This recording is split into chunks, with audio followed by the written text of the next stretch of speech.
Lance. Alone on the plains, the rancher found an Apache woman, and a choice that would define him. The distress beacon pierced through the static like a scream. Jake Morrison killed the thruster engines on his terraform hauler and listened again. Lance. 3 short pulses, 2 long, then silence. Someone was dying out there on the crystal plains of Nuevo Mesa, and they knew it. Lance. He checked his oxygen reserves and cursed under his breath. 2 hours of breathable air, maybe 3 if he didn't exert himself. Lance. The nearest settlement was 4 hours away by ground transport. The beacon pulsed again, weaker this time. Lance. Jake grabbed his emergency kit and kicked open the cargo hatch. The atmosphere outside was thin, toxic, barely registering on his scanner as compatible with human life. Lance. The terraforming project had only been active for 6 months, nowhere near ready for unprotected exposure. He sealed his helmet and stepped onto the rust-colored ground where crystalline formations jutted up like broken bones from the earth. Lance. The plains stretched endlessly in every direction, a sea of crimson dust and glittering mineral deposits that caught the light of the twin suns. Beautiful and deadly. Lance. Jake had been working this sector alone for 3 weeks, hauling atmospheric processors to the outer edges of the colony zone.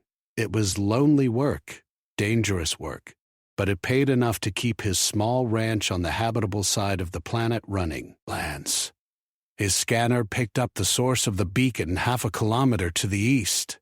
Jake started running, his boots crunching on the mineral crust. Lance.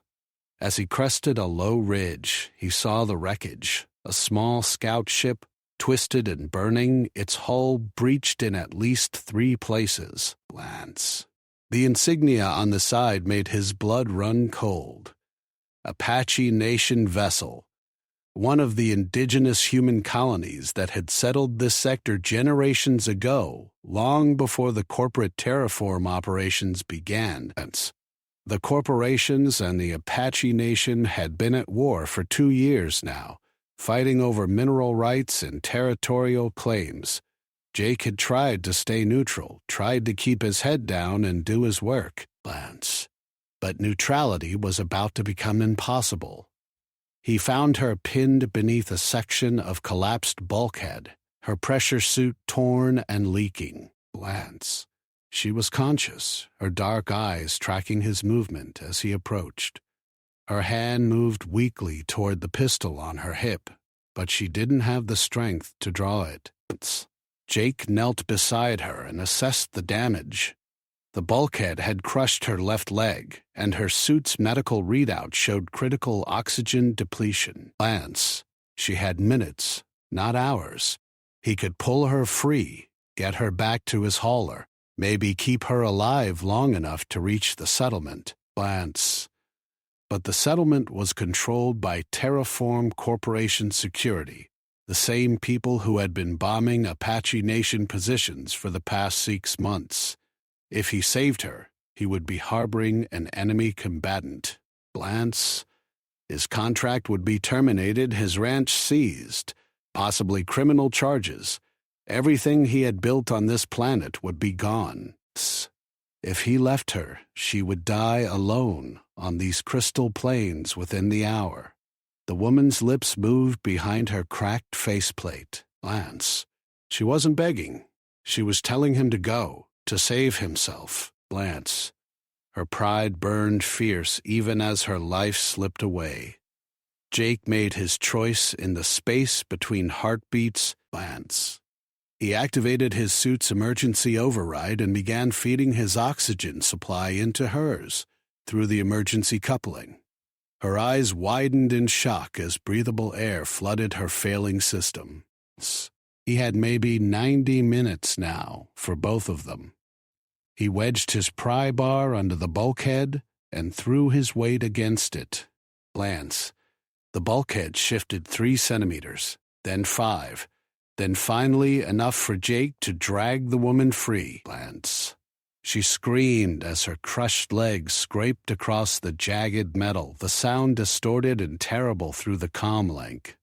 Jake worked quickly, applying emergency sealant to the tears in her suit and injecting her with the last dose of painkiller from his medical kit. Lance. Her breathing steadied, but her leg was a disaster. Compound fracture, possibly severed artery, definitely beyond his ability to treat in the field. Lance. He needed to get her to his hauler, and fast. The problem was the distance and the oxygen. Lance. They were burning through his supply at twice the normal rate, and his readout showed 57 minutes remaining. He hoisted her onto his shoulders in a fireman's carry and started moving. Lance. Each step sent fresh alerts screaming across his helmet display. Oxygen critical. Lance. Heart rate elevated. Core temperature rising. Lance. The woman's weight plus the exertion was pushing his suit's life support to its limits. She tried to protest, tried to tell him to leave her, but he ignored her. Lance. He had made his choice. The journey back became a blur of pain and determination. Lance. His legs burned, his lungs ached despite the steady flow of recycled air, and his vision started to narrow at the edges. The hauler seemed impossibly far away, a distant speck on the crystalline horizon that never seemed to get any closer. Lance. 43 minutes of oxygen. 37. Lance. 29. When he finally reached the hauler and sealed them both inside the airlock, his oxygen meter read 4 minutes. Lance. 4 minutes between life and death. 4 minutes of margin on a choice that would define the rest of his existence. The hauler's atmosphere processor kicked in, flooding the cabin with breathable air. Lance. Jake tore off his helmet and gasped, filling his lungs with the cool, recycled oxygen. Beside him, the woman removed her own cracked faceplate. Lance. Her face was streaked with blood and dust, her dark hair matted with sweat, but her eyes were sharp and calculating as they studied him.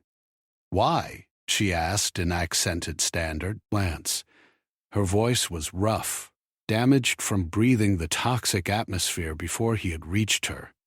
Jake didn't have a good answer. Lance. He should have left her. Every rational calculation said to leave her. Lance.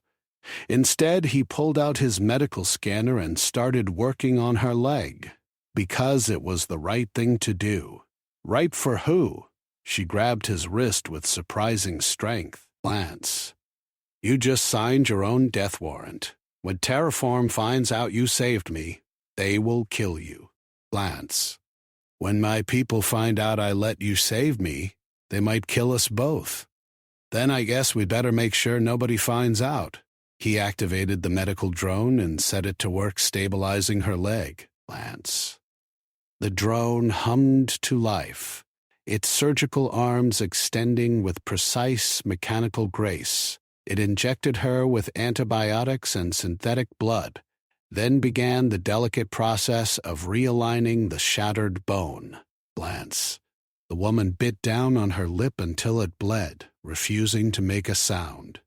While the drone worked, Jake checked his communication logs. Lance. The hauler's automated systems had logged the distress beacon and his response to it. That data would be uploaded to Terraform's central database the next time he synchronized with the network, which happened automatically every 48 hours. Lance. He had 2 days to figure out what to do. The woman watched him work through the data, her expression unreadable. Lance. You are thinking about how to hide me. I'm thinking about how to keep us both alive. Jake pulled up a map of the sector on his navigation console. There's an abandoned mining station about 6 hours from here, just outside Terraform's regular patrol routes. Lance. I can drop you there with supplies, enough to last until you can signal your people for extraction. Lance. And what will you tell Terraform when they ask about the distress beacon? That I investigated and found nothing but wreckage. Happens all the time out here, Lance. Ships crash, pilots die, the planes claim another victim. She studied him for a long moment, and he could see her weighing his words against her instincts. Lance. Finally, she nodded. My name is Maria Redhawk. Lance. 3rd Scout Division. Apache Nation Defense Force. Jake Morrison. Terraform hauler pilot and apparently terrible decision-maker. Lance. Despite everything, despite the pain and the danger and the impossible situation they found themselves in, Maria smiled. It transformed her face, softening the hard edges of a soldier into something warmer and more human. Lance. I think perhaps you make better decisions than you know, Jake Morrison. The medical drone completed its work and retracted its arms. Maria's leg was stabilized, wrapped in a temporary brace that would hold until she could receive proper treatment. Lance. She would be able to walk, barely, but running was out of the question. Jake helped her to the passenger seat and strapped her in, then moved to the pilot's position. Lance. As he fired up the engines and pointed the hauler toward the abandoned mining station, he caught his reflection in the cockpit glass. He looked older somehow, worn down by the weight of the choice he had made. Lance. But he also looked more alive than he had in months, maybe years. The loneliness that had been eating at him since he started working the outer sectors had retreated, replaced by something he couldn't quite name. Lance. Purpose, maybe. Or just the simple recognition that in a universe of competing corporate interests and territorial wars, individual acts of compassion still mattered. The twin suns were setting as they crossed the crystal plains, painting the mineral formations in shades of amber and gold. Lance. Maria sat quietly beside him, her hand resting on the pistol she had finally managed to draw. Not pointing it at him, but not putting it away either. Lance. Trust would take time, if it came at all. Jake understood. Lance. In a war where every choice carried consequences, they had both chosen to step outside the simple calculus of friend and enemy. What happened next would determine whether that choice had been brave or merely foolish. Lance. The mining station emerged from the dust like a metal skeleton, its towers and processing equipment long since stripped of anything valuable. Jake brought the hauler to rest in the shadow of the main structure and cut the engines. Lance. The silence that followed was heavy, filled with all the things neither of them wanted to say. Maria unbuckled herself and tested her injured leg, wincing as weight transferred to the temporary brace. She could stand, could even take a few shuffling steps, but Jake knew she would never make it far on her own. The station had shelter and a working atmosphere processor, but no communication equipment, no transportation, nothing that would let her signal her people. Lance. He started unloading supplies from the hauler's cargo bay.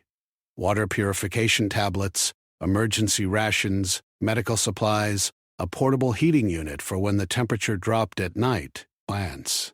Enough to keep one person alive for a week, maybe two, if they were careful. Maria watched him work with that sane, calculating expression, like she was trying to solve an equation that didn't quite balance. Lance. This is not an abandoned mining station, she said finally. Jake paused. A crate of rations balanced on his shoulder. Lance.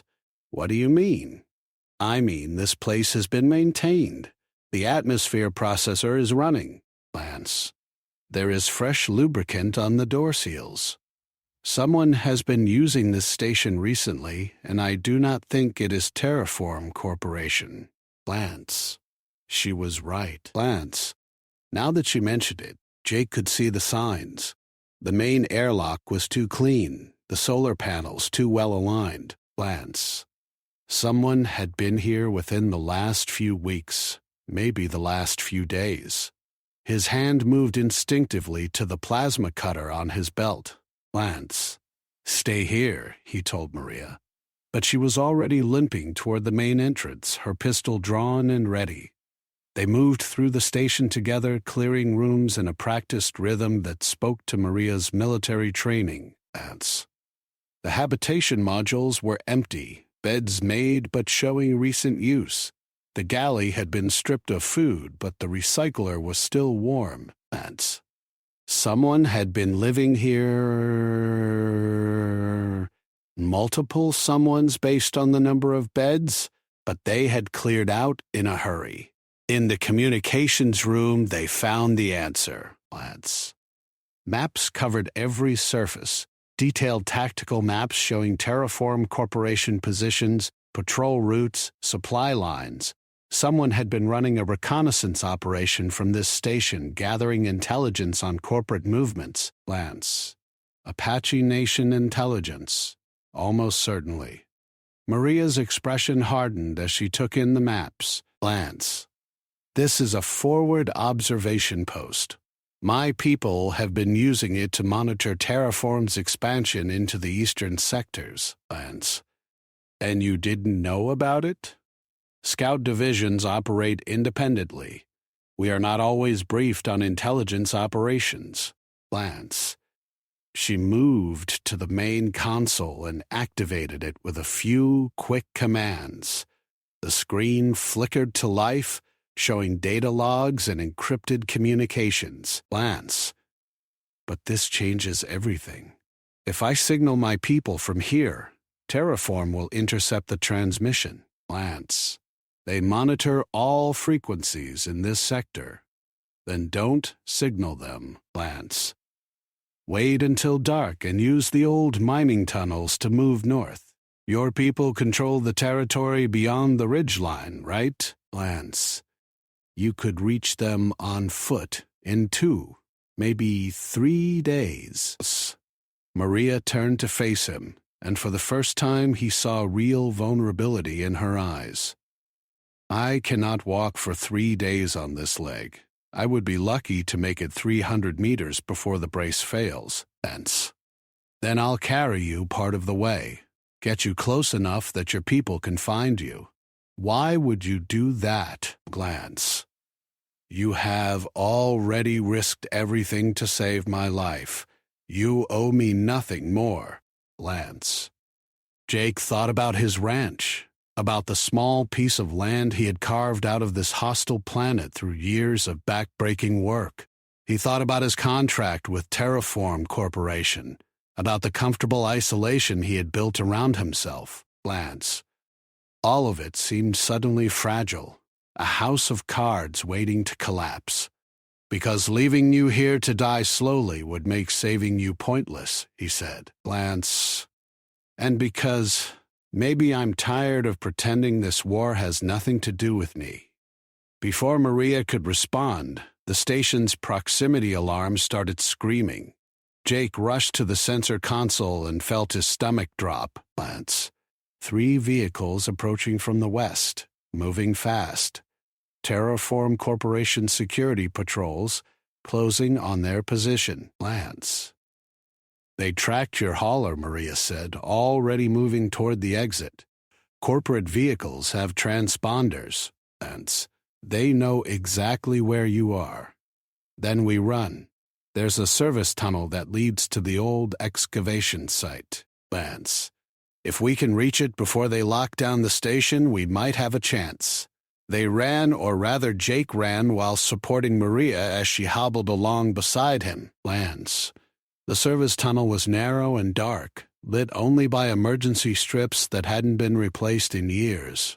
Behind them they could hear the security teams breaching the main airlock, their voices distorted by helmet speakers as they called out tactical positions. Lance. The tunnel opened into a massive excavation pit, a wound carved into the planet's surface by mining equipment that had been silent for decades. The walls dropped away on all sides, and at the bottom, 300 meters down, lay a scattering of abandoned machinery slowly being buried by drifting dust. There, Maria pointed to a maintenance ladder bolted to the pit wall. Glance. We go down, lose them in the equipment graveyard. That ladder hasn't been inspected in years. It might not hold our weight. Glance. Then we die falling instead of dying from plasma fire. I know which one I prefer. Jake couldn't argue with her logic. Glance. He went first, testing each rung before putting his full weight on it. The metal groaned and shifted, but held. Glance. Maria followed, moving slowly and carefully despite the urgent sounds of pursuit behind them. They were halfway down when the first security team reached the tunnel exit. Glance. Plasma bolts scorched the air around them, superheated energy that left glowing scars on the pit wall. Jake pressed himself flat against the ladder and kept moving. Glance. Above him, Maria returned fire with her pistol. Precise controlled shots that forced the security team to take cover. She was good, better than good. Glance. Each shot found its mark or came close enough to matter. They reached the bottom of the pit as reinforcements arrived. Glance. 2 more security teams coming down the ladder after them. Jake pulled Maria behind a massive ore processor and assessed their situation. Glance. They were surrounded, outgunned, and running out of options. The corporation wouldn't take prisoners, not after he had aided an enemy combatant. Glance. They would both die here in this forgotten excavation pit, their bodies left to be buried by the endless dust. Maria seemed to read his thoughts. Glance. She checked her pistol's charge, saw that she had maybe a dozen shots remaining, and smiled that fierce smile again. It has been an honor, Jake Morrison. Glance. Not many corporate employees would die for an Apache soldier. Not many Apache soldiers would be worth dying for, he replied, and meant it. Glance. Then the ground beneath them erupted in an explosion of dust and debris. Jake threw himself over Maria, shielding her from the worst of it. Glance. When the dust cleared, he looked up to see something impossible. A tunnel, freshly excavated, leading down into the depths of the planet. Glance. And standing at the entrance, heavily armed and wearing Apache Nation combat armor, was a squad of soldiers. The leader stepped forward and removed her helmet.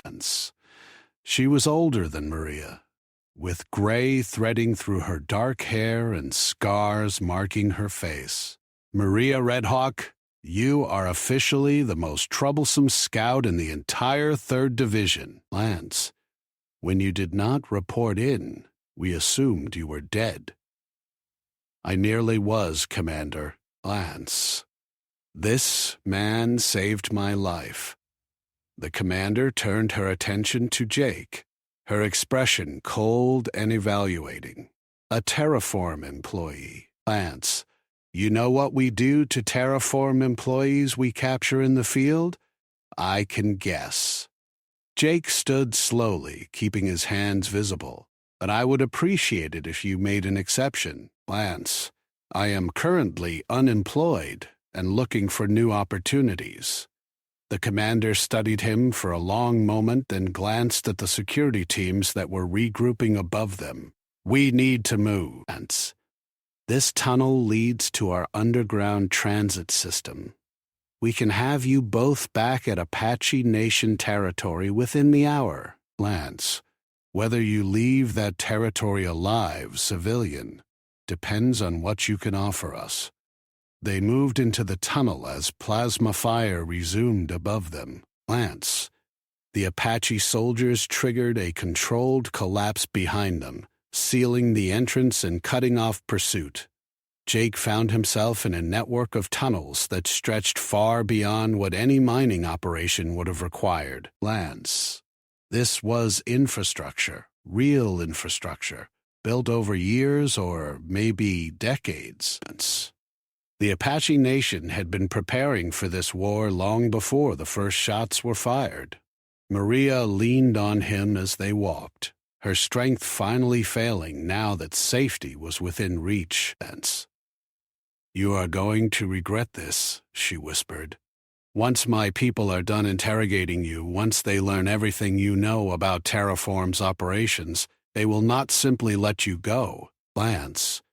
"Then I guess I better make myself useful." Jake looked at the commander walking ahead of them. "I know things about Terraform's operations that your intelligence network has not discovered yet. Lance, shipping routes, security protocols, weak points in their supply chain. I have been hauling their equipment for 3 years, Lance. I know where every processor, every atmospheric generator, every piece of critical infrastructure is located." The commander slowed her pace, listening. "Lance, and why would you share this information with us?" "Because I just watched your war from both sides, and I decided which side I want to be on. Terraform Corporation does not care about building a world here, Lance. They care about extracting value and moving on. Your people actually live here, Lance. This is your home. That makes all the difference, Lance." They emerged from the tunnel network into an underground city that took Jake's breath away. Hundreds of people living and working in caverns carved from the living rock, with hydroponics gardens and water recyclers and all the infrastructure of a permanent settlement. Lance, this was not a military outpost. This was survival, adaptation, humanity doing what it did best when pushed to the edge. Lance. Maria was taken to a medical facility while Jake was escorted to a secure room. Not a cell exactly, but close enough. The commander sat across from him at a metal table and activated a recording device. "My name is Commander Sarah Brightwater, Lance. I lead the Apache Nation's Northern Defensive Operations. Before we go any further, I need to know one thing, Lance. Why did you save Maria Redhawk when leaving her to die would have been easier and safer?" Jake thought about his ranch, about the years of isolation, about the choice that had seemed so simple in the moment. Lance, tired of pretending that staying neutral made me a good person. She needed help, and I could provide it. Lance, everything else was just noise. Brightwater nodded slowly. Lance, you understand that trust is earned, not given. My people have been fighting Terraform Corporation for 2 years, Lance.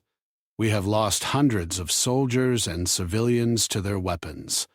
One act of compassion does not erase that history, Lance. I am not asking you to erase anything. I am asking you to let me prove that some corporate employees are not true believers, Lance.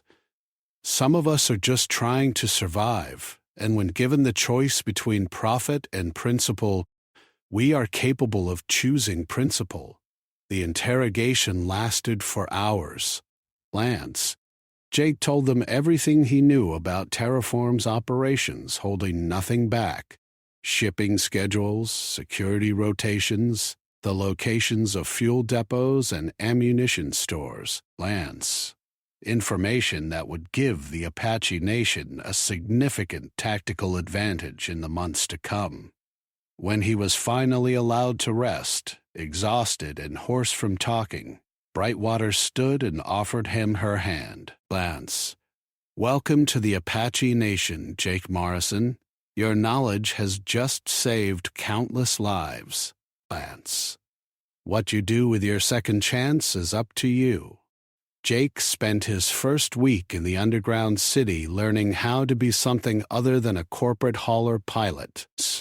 The Apache Nation did not waste resources on prisoners or refugees, so he was put to work immediately. Lance. His knowledge of terraforming equipment made him valuable in the engineering sections, where teams worked constantly to maintain the city's life support systems and expand the underground infrastructure. Maria recovered slowly in the medical wing. Her leg required surgery, a complex procedure performed by a doctor who had once worked for a major hospital on Earth before immigrating to the outer colonies. Jake visited her when his shifts allowed, bringing food from the communal kitchens and updates on the progress of his integration into Apache society. "You are becoming one of us," she observed during one visit, propped up in her medical bed with her legs suspended in a regeneration field. "I can see it in how you move, how you speak. The corporation is leaving you, or I am leaving it." Jake set down a tray of synthesized protein and vegetables, nothing like the processed rations he had lived on for years. "Your people actually cook their food here. It is a small thing, but it matters. Everything matters when you are building a civilization from scratch." The corporations do not understand this. They think efficiency is enough, that survival is just a matter of proper resource allocation. But humans need more than efficiency to thrive. Jake understood what she meant. In his weeks among the Apache Nation, he had seen community in a way that had been absent from the corporate settlements. People knew each other's names, celebrated births, and mourned deaths together, made music and art despite the constant threat of war. It was messy and inefficient and utterly human. The war continued above ground. Terraform Corporation launched raids on Apache positions, trying to push them back from the mineral-rich territories they controlled. The Apache fought back with guerrilla tactics, hitting supply convoys and sabotaging corporate infrastructure. Jake's intelligence proved valuable, allowing the Apache to strike at targets that would cause maximum disruption with minimum risk. But intelligence was not enough. Terraform had resources the Apache could only dream of. Reinforcements from a dozen colony worlds, weapons manufactured in orbital factories. The underground city was secure for now, but everyone knew it was only a matter of time before the corporation found it and brought overwhelming force to bear. Commander Brightwater summoned Jake to a strategy meeting 6 weeks after his arrival. The room was filled with military officers and civilian leaders, all focused on a holographic display showing the surface territory. Red markers indicated terraform positions, blue showed Apache control, and a sickly yellow marked contested zones where fighting was ongoing. "We have a problem," Brightwater began without preamble. "Terraform is bringing in a corporate enforcement fleet, 3 warships, scheduled to arrive in orbit within the month. Once they achieve orbital superiority, they will be able to bombard our positions from space. This underground city will become our tomb." The room erupted in urgent discussion. Some voices called for evacuation, others for a desperate offensive to seize Terraform's spaceport before the fleet arrived. Jake studied the display, his mind working through the logistics of what Brightwater had described. "They will need to refuel the warships," he said, and the room fell silent. "Corporate enforcement fleets operate on tight margins. They cannot afford to bring enough fuel for sustained operations and weapons and troop transport. They will need to establish a fuel depot planetside." Brightwater nodded. "Which gives us a target. Take out their fuel depot and the warships become expensive orbital debris. But they will defend it heavily," one of the military officers objected. "We would need to commit most of our forces to an assault like that, leaving the city vulnerable." Jake thought about his hauler still sitting abandoned at the mining station if the corporation had not already claimed it. He thought about the fuel cells in its cargo bay, meant for atmospheric processors but compatible with ship engines in a pinch. An idea began to form, dangerous and probably impossible. but it was better than nothing. "What if we do not assault the depot?" he suggested. "Lance, what if we poison it instead?" He outlined his plan. The Apache had already proven they could infiltrate corporate facilities. Lance, with Jake's knowledge of security protocols and shipping procedures, they could insert a team into the fuel depot disguised as a delivery crew. Lance, once inside, they would introduce a contaminant into the fuel supply, something that would not trigger immediate alarms but would cause catastrophic engine failure when used. The warships would refuel normally, believing everything was functioning properly, Jake explained. Lance, but when they attempted to maneuver or engage weapons systems, their engines would fail. We would have orbital superiority by default. Lance. The plan was approved despite its risks. Jake volunteered to lead the infiltration team, knowing that his corporate credentials and knowledge gave them the best chance of success. Lance. Maria also volunteered despite her legs still being in recovery. Brightwater tried to refuse her, but Maria was adamant. "Jake saved my life on the plains," she said. "I will not let him walk into Terraform's fortress without someone watching his back." They assembled a team of 5, each member carefully selected for their skills and ability to pass as corporate employees. Lance. They trained for 2 weeks, rehearsing every step of the infiltration, until they could execute it in their sleep. Jake taught them corporate procedures, the small details of posture and speech that would sell their disguise. Lance. The transformation was remarkable. Lance. By the end of training, the Apache soldiers could have walked through a corporate office building without raising suspicion. The night before the operation, Jake found Maria on one of the observation platforms that overlooked the underground city. Lance. She was testing her leg, putting weight on it, and wincing only slightly. The medical team had done excellent work, but she would never quite walk the same way again. Lance. Having second thoughts? She asked without turning around. Constantly. Lance. But I learned a long time ago that second thoughts do not change reality. We either do this or we watch your people get bombed from orbit. Lance. Maria finally looked at him, and in the dim light of the city he saw something in her expression that had not been there before. Trust, maybe, or something deeper. Lance. I never thanked you properly for saving my life that day on the plains. You thanked me by not shooting me when you had the chance. I consider us even. Lance. I am serious, Jake. You gave up everything for a stranger. Lance. Your job, your home, your entire life with the corporation. That is not a small thing. Lance. Jake moved to stand beside her, looking out over the city that had become his new home. I did not give up anything that mattered. Lance. I traded isolation for community, profit for purpose. If anything, you should be thanking yourself for crashing where I could find you. Lance. She laughed, and the sound was warm and genuine.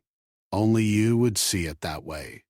They stood together in comfortable silence, 2 people who had been thrown together by chance and choice, who had decided that some things were worth fighting for even when the odds seemed impossible. Lance. Tomorrow they would risk everything on a desperate plan, but tonight they had this moment of peace. Lance. The infiltration team departed before dawn, using underground tunnels to reach a rendezvous point outside corporate territory. Lance. They emerged to find Jake's hauler waiting for them, liberated from the mining station by Apache scouts. The vehicle had been repainted with fresh corporate insignia and loaded with fuel cells that had been modified to contain their deadly payload. Lance. Jake took the pilot's seat with Maria beside him as co-pilot. The other 3 team members concealed themselves in the cargo bay, armed and ready in case the plan went wrong. And as they approached the corporate checkpoint, Jake forced himself to breathe normally, to project the casual confidence of a hauler pilot who had made this run 100 times before. Lance, the security guard who approached their vehicle, was young, bored, clearly counting the hours until his shift ended. Delivery manifest? Jake handed over the forged documents without hesitation. Lance, fuel cells for the orbital depot. Rush order came in this morning. The guard scanned the manifest, his eyes glazing over the technical specifications that meant nothing to him. Lance, you are not on the regular rotation. Where is Mitchell? Mitchell called in sick. Lance, food poisoning from the mess hall, poor guy. I picked up his route. It was a calculated risk, Lance. Jake was gambling that the corporation's bureaucracy was too large for one checkpoint guard to know every hauler pilot by name. The guard studied Jake's face, and for a terrible moment, Jake thought he had been recognized. Lance. Then the guard shrugged and waved them through. Go ahead. Lance. Depot is in Section 7. Do not deviate from the marked route. Lance. They drove through the corporate facility, past rows of atmospheric processors and terraform equipment, past barracks housing security forces and administrative buildings filled with people managing the slow transformation of the planet. It all looked so normal, so mundane. Lance. These were not monsters or villains. They were people doing jobs, following orders, trying to survive in a hostile universe. Lance. A thought made what Jake was about to do harder, not easier. The fuel depot was massive, designed to service the needs of an entire fleet. Lance. Hundreds of storage tanks connected by a maze of pipes and pumps, all monitored by automated systems that could detect contamination or theft. But those systems were designed to catch obvious threats, not subtle poisons introduced how they worked. Lance. Jake and Maria approached the main control station while the other team members began the delicate process of introducing the contaminant into the fuel supply. The control station operator, a middle-aged woman with tired eyes, barely looked up from her screens. Lance. Delivery drop is in Bay 12. Sign the receipt and you can go. Lance. Actually, we need to run a quality check on the cells before transfer, Jake said, following the script they had rehearsed. New protocol from corporate headquarters. Lance. Something about contamination in the last shipment from the orbital factories. The operator sighed but pulled up the relevant forms. Lance. While she was distracted, Maria moved to a secondary terminal and began uploading a virus that would mask the contamination from the automated detection systems. Her fingers moved quickly across the interface, bypassing security measures with the ease of someone who had been trained by Apache intelligence operations. In the cargo bay, the other team members worked with quiet efficiency, injecting the contaminant into fuel cells that would be transferred to the main storage tanks within hours. Lance. The poison was elegant in its simplicity, a chemical compound that would remain stable in storage but would break down catastrophically when exposed to the heat and pressure of a ship's engine. By the time the warships realized something was wrong, their engines would already be failing. Lance. Everything went according to plan until it didn't. Lance. An alarm suddenly screamed through the depot, not triggered by their infiltration but by something else entirely. The control station operator jumped to her feet, her tired expression replaced by sharp alertness. Lance. Incoming attack. All personnel to defensive positions. Lance. Through the depot's windows, Jake saw the source of the alarm. Apache forces attacking the perimeter in what looked like a full-scale assault. Lance. It was not part of the plan. They were supposed to slip in and out undetected, not trigger a firefight that would bring every security force in the sector down on their heads. Lance. Then he understood. The Apache were creating a distraction, drawing attention away from the depot to give the infiltration team time to complete their mission. Lance. It was a brilliant tactical move and a devastating sacrifice. Those soldiers were attacking a fortified position with the full knowledge that most of them would not survive. Lance, we need to finish this now, Maria said urgently, before they realize we are not who we claim to be. They completed the upload and rejoined the other team members who had successfully contaminated the last of the fuel cells. But the depot was now on high alert, with security teams flooding in to protect the critical infrastructure. Their window for escape was closing rapidly. Lance. Back entrance, one of the team members suggested. We can slip out while security is focused on the main attack. They moved through the depot, trying to project calm efficiency even as chaos erupted around them. Corporate employees rushed past, some heading for defensive positions, others fleeing to shelter. Jake's heart hammered in his chest, but he kept his expression neutral, just another hauler pilot caught in the crossfire of a war he wanted no part of. Lance. They were almost to the hauler when a security officer stepped into their path, plasma rifle raised. Halt, Lance. I need to verify your credentials, ass. The security officer was older than most, with the scarred face of someone who had seen real combat. His eyes swept over their group with professional assessment, lingering on Maria's slight limp and the way the other team members positioned themselves to cover potential exits. Lance. Jake could see the moment suspicion crystallized into certainty.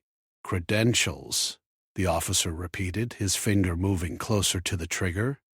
Lance. Now. Jake reached slowly for his identification card, knowing it would not hold up to serious scrutiny. The forgery was good but not perfect, and this officer looked like someone who knew how to spot the imperfections. Around them, the sounds of battle grew louder. Plasma fire and explosions echoed through the depot as the Apache assault intensified. Lance. Maria moved before Jake could react. Her hand shot out and grabbed the officer's rifle, twisting it away from Jake in a move that spoke of years of close-quarters combat training. Lance.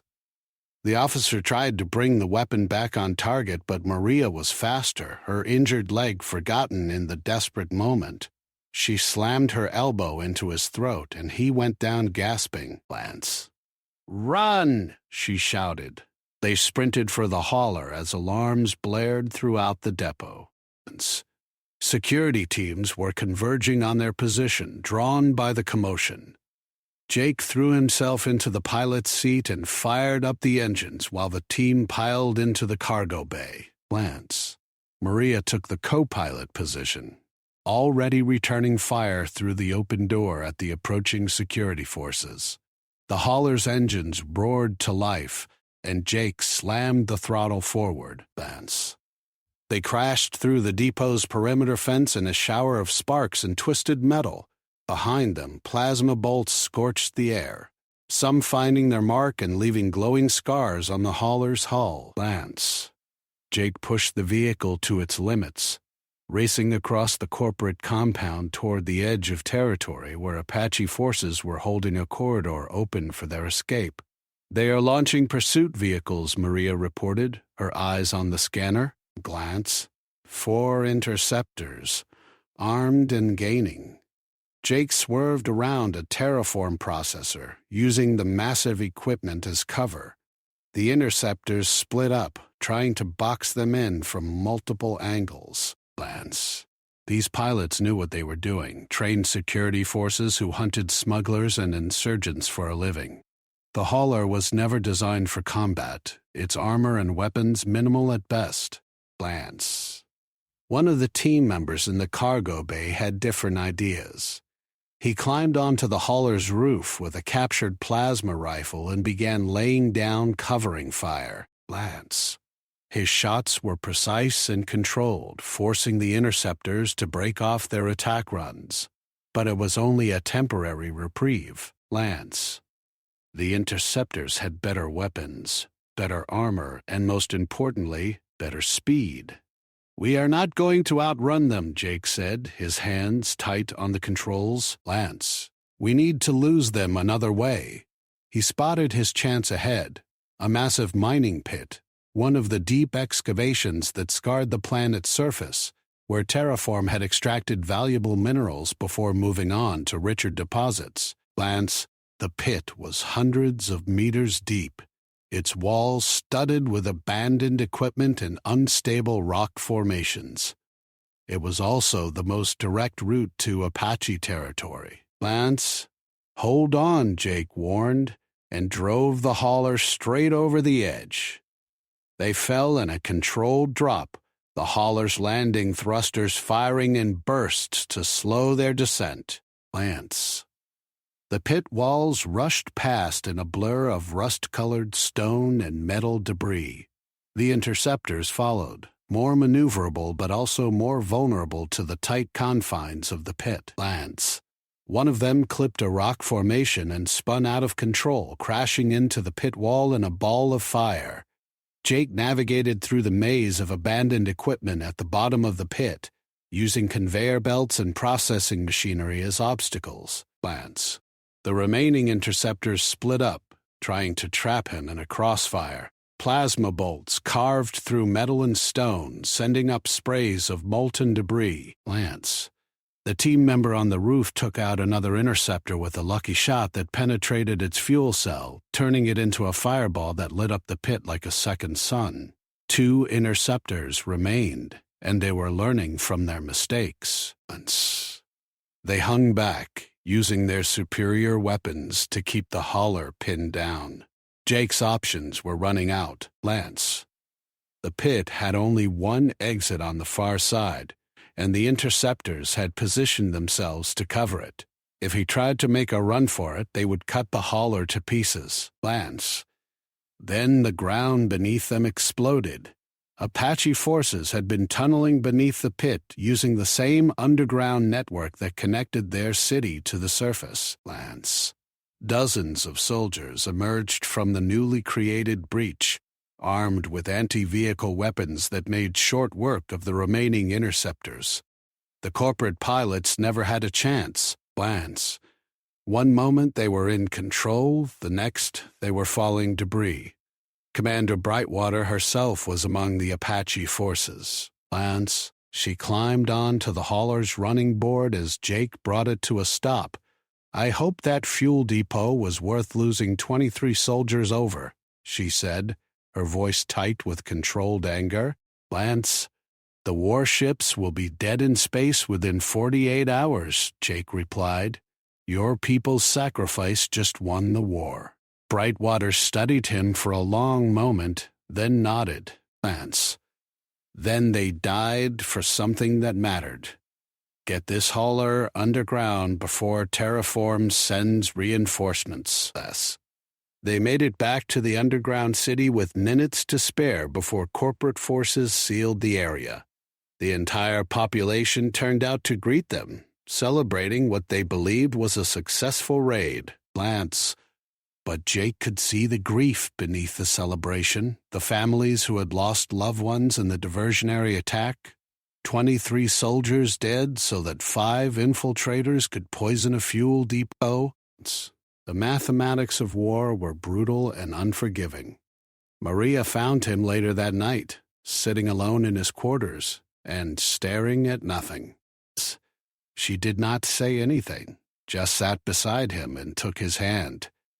They stayed like that for a long time, 2 people who had made choices they could not take back, who had blood on their hands whether they pulled triggers or just provided information. "Lance." "The warships arrived in orbit this morning," Maria finally said. "They are scheduled to refuel tomorrow." Jake nodded. Tomorrow would tell them if the sacrifice had been worth it. If the contamination worked as planned, the corporate enforcement fleet would be neutralized without firing a shot. If it failed, the Apache nation would be bombed from orbit, and the underground city would become a mass grave. They did not sleep that night. "Lance." Instead, they went to the observation platform where they had stood before the infiltration and watched the city below. People living their lives, children playing in the communal spaces, families sharing meals, plants. All of it hanging by a thread, dependent on whether Jake's plan would work. Dawn came slowly to the underground city, filtered through light wells that brought surface illumination to the depths. Jake and Maria stood together, waiting for news. Around them, others gathered, all watching the communication screens that would tell them if they lived or died. The first reports came at midday. A terraform warship attempting to position itself over Apache territory had suffered catastrophic engine failure. It was tumbling out of control, unable to maneuver or respond to commands. The second warship experienced similar problems 30 minutes later, followed by the third an hour after that. The contamination had worked perfectly. Terraform Corporation had lost orbital superiority in the space of an afternoon, their expensive enforcement fleet reduced to orbital debris. Without the ability to bomb from space, they could not break the Apache defensive lines. The war was not over, but the balance of power had shifted dramatically. The underground city erupted in celebration. People who had been preparing to die were suddenly laughing and crying and embracing each other. Commander Brightwater made a speech about sacrifice and determination, about how the Apache Nation would never surrender to corporate greed. Jake listened to the celebration and felt nothing but exhaustion. He had been alone on the plains when he found Maria, and he had made a choice that defined him. Now he was part of something larger, a community fighting for survival, and that choice had rippled out in ways he could never have predicted. 23 soldiers dead, 3 warships disabled. An entire war shifted on its axis because one man decided to save a stranger. Maria squeezed his hand. "You are thinking too much again. Someone has to. Everyone else is too busy celebrating. They have earned the right to celebrate. We have earned the right to celebrate. We did something impossible, Jake. We took on the might of a corporation and won. We got lucky.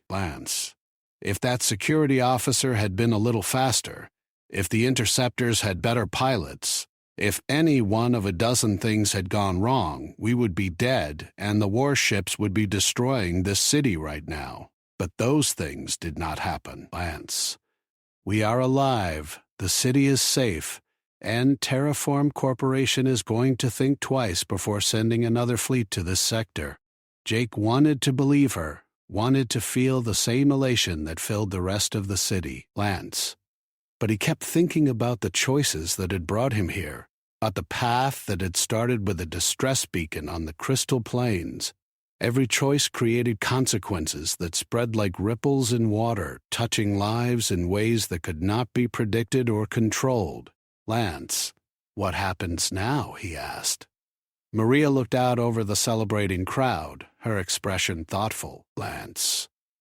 Now we rebuild. We use the breathing room your plan bought us to strengthen our defenses, expand our territory, build the infrastructure we need to survive without corporate support.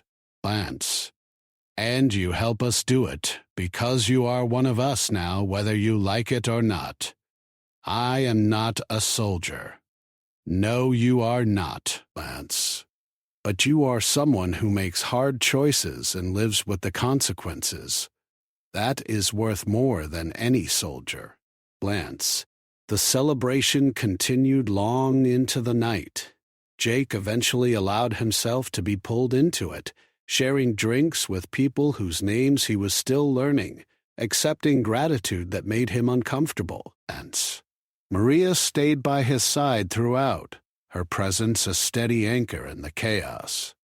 In the weeks that followed, Jake's prediction proved accurate. Terraform Corporation did indeed think twice about sending reinforcements.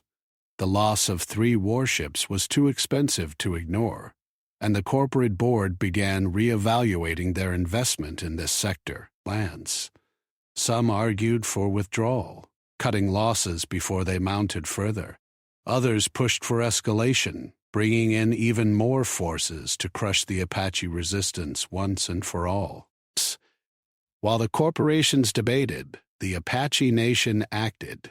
They expanded their territory, seized corporate equipment and supplies, fortified positions that had been vulnerable lands. Jake worked with the engineering teams, using his knowledge to reverse engineer terraform technology and adapt it to Apache needs. The hauler that had saved his life became a template for an entire fleet of underground transport vehicles, Lance. 6 months after the fuel depot infiltration, Commander Brightwater summoned Jake to another strategy meeting. The holographic display had changed significantly since the last time he had seen it. Lance. More blue markers indicating Apache control, fewer red markers showing corporate positions. The war was far from over, but the Apache were winning. Lance. Terraform has requested negotiations, Brightwater announced. They want to discuss a possible ceasefire and territorial settlement. The room erupted in debate. Lance. Some saw it as a victory, proof that the Apache resistance had been successful. Others suspected a trap, a way for the corporation to buy time while they prepared another assault. Lance. Jake listened to the arguments and found himself thinking about the paths that had brought everyone to this room. "What do you think?" Brightwater asked him directly. Lance. "You know how corporations think. Is this legitimate, or are we walking into an ambush?" Jake considered the question carefully. Lance. "I think they are bleeding money and need to stop the hemorrhaging. This sector is not profitable if they have to maintain a constant military presence, Lance. They will negotiate in good faith if they believe they can get a better return on investment through peace than through war. And if we refuse to negotiate, then they will find another way to extract value from this planet, and we will find ourselves fighting a different kind of war, Lance. One we might not win." The decision was made to send a delegation to the negotiations with strict security protocols and contingency plans in case of betrayal, Lance. Jake was asked to be part of the delegation, along with Maria and several senior Apache leaders. Lance. His knowledge of corporate culture and his former status as a Terraform employee gave him unique insights into how the negotiations might unfold. Lance. The meeting took place in neutral territory, a small outpost maintained by independent traders who had no stake in the corporate Apache conflict. The Terraform delegation arrived in heavily armored transports, clearly nervous about being so far from their secure facilities. Lance. The Apache delegation arrived through underground tunnels, emerging just meters from the meeting site to demonstrate their tactical advantage. The negotiations lasted 3 days. Lance. Terraform wanted mineral rights to certain territories in exchange for recognizing Apache sovereignty over others. The Apache wanted compensation for damages and casualties, along with guarantees that Terraform would not return with military forces in the future. Lance. Both sides made demands they knew would be rejected, testing boundaries and looking for leverage. Jake found himself in the strange position of mediating between his old employers and his new family, Lance.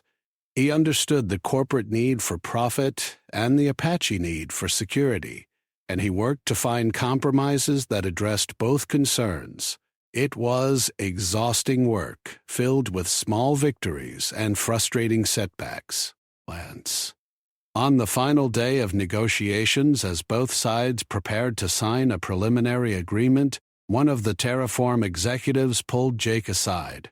"You could have a future with us again," the executive said. Glance. Your knowledge of Apache operations, your understanding of their tactics and technology. We would pay well for that information. Lance. Jake looked at the executive, seeing his own past reflected back at him. A man focused on efficiency and profit, unable to understand that some things mattered more than quarterly returns. Lance. I already have a future, Jake replied. It is just not one you would understand. Lance. The preliminary agreement held, fragile but functional. Terraform Corporation withdrew from 70% of the disputed territory, keeping only the most valuable mineral deposits in exchange for significant financial compensation to the Apache Nation. Lance. It was not perfect, not even close to what either side wanted, but it was peace, or at least the possibility of peace. Jake returned to the underground city as something between a hero and a curiosity. Lance. He was the corporate employee who had turned against his employers, the outsider who had proven his loyalty through sacrifice and risk. Some people trusted him completely, while others watched him with suspicion, waiting for the moment he would reveal his true allegiance. Lance. Maria was waiting for him at the tunnel entrance when he returned. Her leg had healed well, and she had been cleared to return to active duty, though the Apache leadership had other plans for her. Lance. Commander Brightwater had promoted her to intelligence operations, where her experience and Maria's tactical mind would be put to better use than scouting patrols. How does it feel to be a diplomat? She asked, her tone teasing. Lance. Exhausting. I would rather be back in my hauler, moving equipment, and avoiding people. Lance. You never were good at avoiding people. If you were, you would have left me to die on those crystal plains. Lance. They walked through the underground city together, and Jake marveled at how much it had grown in the months since his arrival.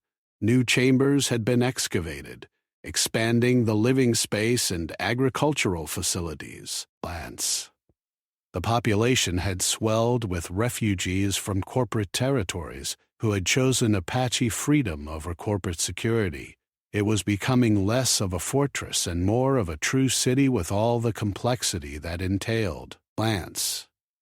I have been thinking about the ranch, Jake said. The one I had before all this started. Lance. It has probably been seized by Terraform, redistributed to some other employee who needed a place to live. Do you regret losing it? No, Lance. It was always just a place, never a home. I thought isolation would protect me, keep me safe from having to make difficult choices. Lance. Instead, it just made me lonely. He paused, searching for the right words. Lance. What we have here, what your people have built, this is what I was missing. Community, purpose, something worth protecting beyond just my own survival. Lance. Maria stopped walking and turned to face him.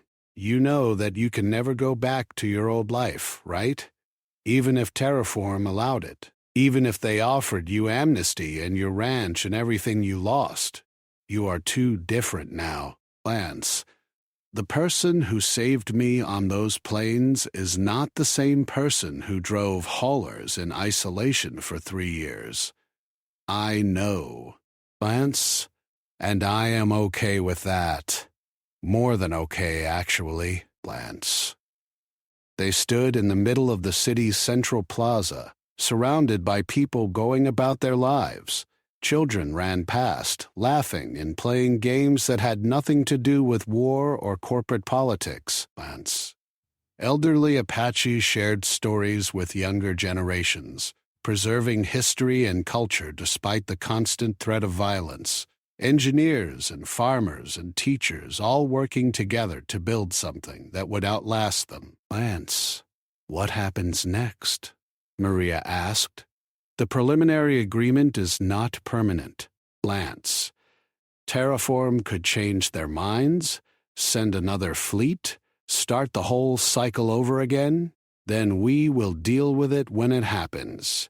We have breathing room now, time to prepare and strengthen our position. Lance. The Apache Nation proved it can fight, can win against overwhelming odds. That reputation alone will make corporations think twice before testing us again. And you, where do you fit in this new piece? Jake thought about the question, about the path he had walked from corporate employee to fugitive to something else entirely. Lance, I fit wherever I can be useful. Engineering, maybe, or helping to integrate the corporate technology we captured. Lance, I am good at making things work, at finding solutions to complex problems. You are good at seeing people, too, Maria said softly. Lance, at understanding what they need even when they do not know themselves. That is a rare gift. Before Jake could respond, alarms began blaring throughout the city.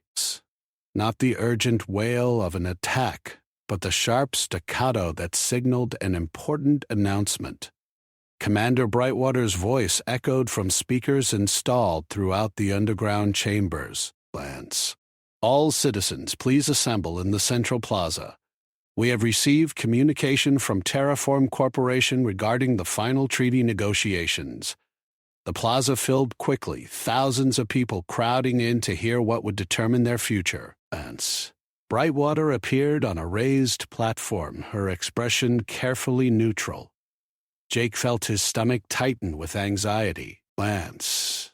The preliminary agreement had been fragile, dependent on both sides honoring commitments that served their immediate interests. If Terraform had decided the costs outweighed the benefits, they would be back at war within days. Lance. I will not waste time with speeches, Brightwater began. Terraform Corporation has agreed to our terms for a permanent ceasefire. Lance.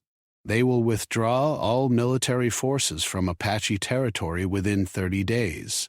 In exchange, we will allow them to maintain mining operations in sectors 7 through 12 under strict environmental and safety regulations. Additionally, they have agreed to pay reparations for damages caused during the conflict. The crowd erupted in cheers and celebration, but Brightwater raised her hand for silence. Lance. This is not total victory. Terraform still controls valuable resources, still has the ability to cause us harm if they choose. Lance.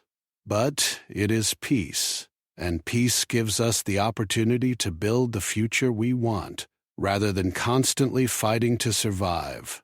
More celebrations followed, but this time tempered with the understanding that peace brought its own challenges. Lance. The Apache Nation would need to transition from a military society to something more complex, balancing defense with development, tradition with progress. It would not be easy, but it would be their choice to make. Lance. Jake found himself thinking about the distress beacon that had started all of this, about the split-second decision to respond instead of ignoring it. That choice had cost him everything he thought mattered and given him everything he never knew he needed. Lance. It had turned him from a lonely hauler pilot into someone who mattered, whose actions had consequences that rippled through thousands of lives. Maria took his hand again, and this time he squeezed back. Lance. No regrets? She asked. Not a single one. The celebration continued late into the night, the underground city filled with music and laughter and hope. Jake and Maria eventually slipped away to their observation platform, the same place where they had stood before the fuel depot infiltration, before the negotiations, before everything had changed. I never thanked you properly, Jake said, breaking the comfortable silence.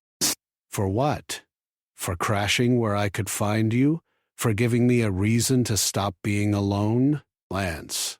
For showing me that some choices matter more than safety or comfort or any of the things I thought were important.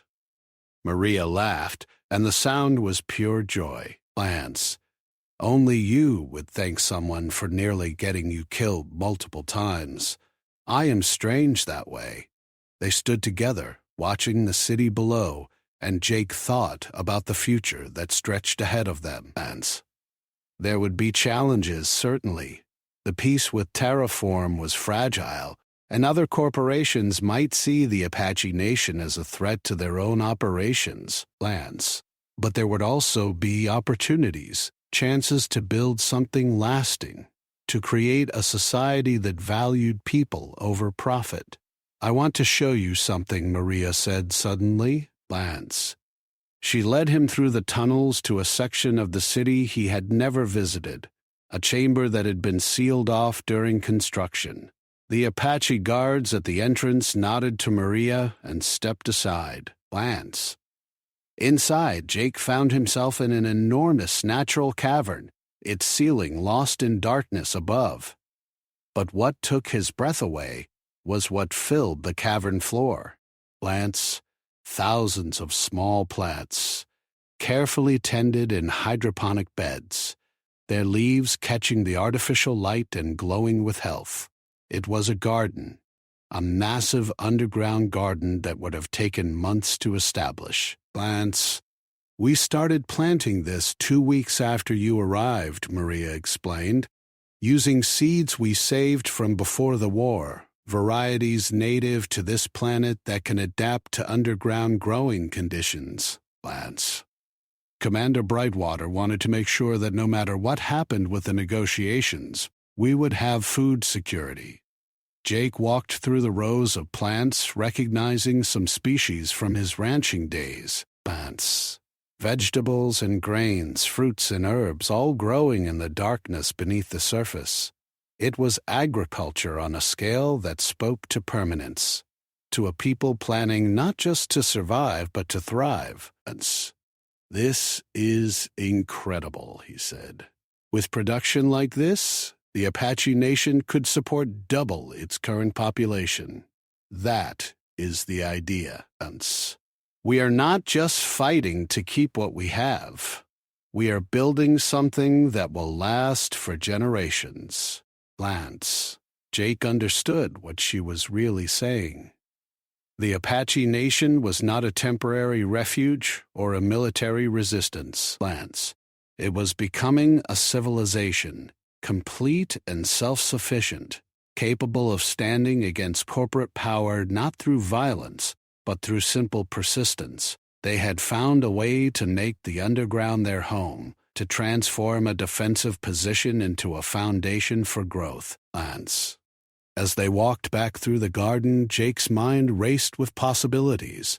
His knowledge of terraform equipment could be adapted to improve the growing conditions, increasing yields and expanding the variety of crops they could support. Lance. His understanding of corporate supply chains could help the Apache establish trade relationships with independent settlements, creating economic ties that would make future conflicts less likely. "I want to work here," he said. Lance. "In the gardens, helping to expand the agricultural infrastructure. It is what I know, what I was doing before I became a hauler pilot." Lance. "I thought you wanted to avoid people in isolation," Maria teased. "I wanted to avoid meaningless work." Lance. "This is different. This matters." Lance. They emerged from the garden cavern to find Commander Brightwater waiting for them. Her expression was serious, and Jake felt a familiar tightness in his chest. Lance. Good news did not require the commander's personal attention. "We have a situation," Brightwater said without preamble. "Lance. Terraform is honoring the ceasefire, but we have received reports of another corporate entity moving into the sector. Stellar Dynamics, based out of the core worlds." Lance. "They are claiming mineral rights to territories that Terraform abandoned." "That was not part of the agreement," Maria said sharply. Lance. "Those territories were supposed to remain neutral pending final adjudication. Stellar Dynamics was not party to our agreement with Terraform. As far as they are concerned, They are moving into unclaimed space. Lance.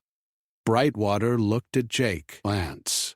We need someone who understands how these corporations think, who can predict their next moves, and help us prepare appropriate responses.